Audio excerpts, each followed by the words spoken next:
Howdy everyone, Aaron with Brig. Today we're going to talk about conditioning. With the Brig, we don't want to just set that trap up and walk away from it. We're going to think about conditioning as one of the most important steps in my mind for determining the success that you're going to have in the field. We're dealing with one of the most highly intelligent animals on the planet, so there is a step to the process, and we need to think about that process today and the how and the why, and that's what we're going to do now. So what's the purpose of conditioning? One of the things we need to think about with conditioning is that we're working with a highly intelligent animal that we're wanting to acclimate them to a trap to make sure that your successes go up.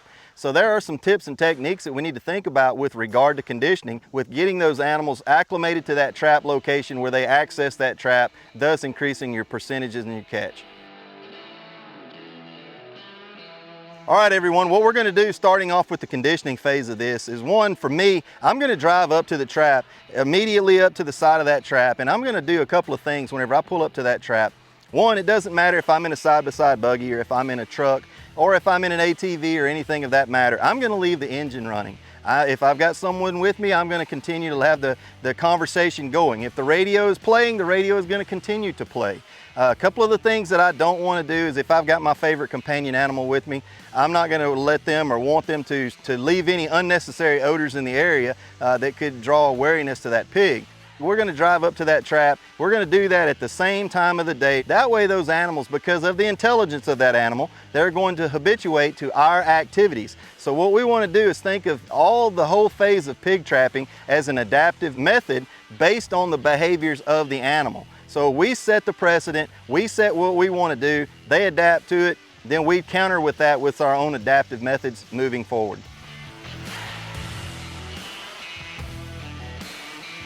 So the next part of the chess game, that is pig management, is going to be laying the bait.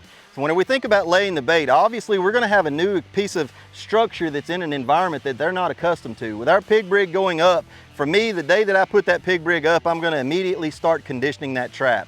Whenever I start to condition something that's new to their environment, being the Brig, I'm going to make sure that I start out with about 90% of the bait on the outside of that trap, with about 10% on the inside of the trap. The reason for that is because I want to introduce those pigs to that trap. I know that they're aware of it. I know that there's that possibility that if I try to push those pigs to do something that's outside of what they're willing to do, I may actually push those pigs away. So I'm going to introduce those pigs to the trap by putting about 90% of the bait on the outside of the trap, 10% on the inside of the trap, then I watch pig behavior. Whenever I watch pig behavior, I'm looking to see when they use that 10% of the bait on the inside of the trap.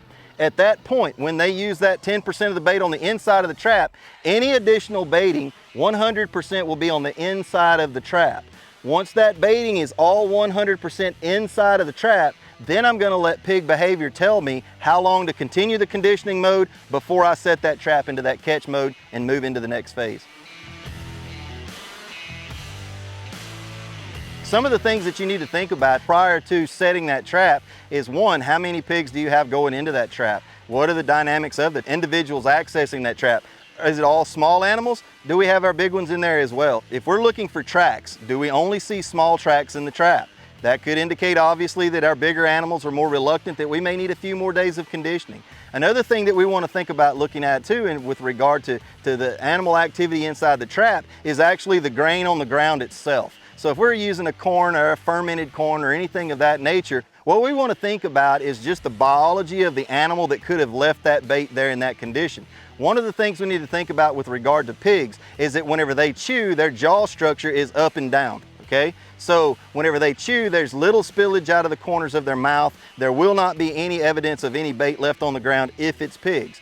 If it's deer, we need to think about the chewing motion of a deer being what left the grain and the residues on the ground because of the grinding motion of the deer jaw movement and where spillage coming out of the side of the jaws of the deer. So we may see tracks on the ground that are somewhat tough to determine what they are, what left them there, but we can look at the grain and tell us a lot about who those animals are that may be accessing that trap.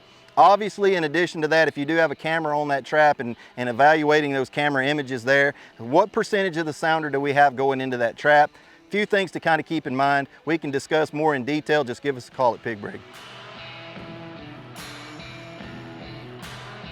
So now we've decided to set the trap. As you can see, the net is down. One of the things we want to make sure is that those mid-post straps are in place.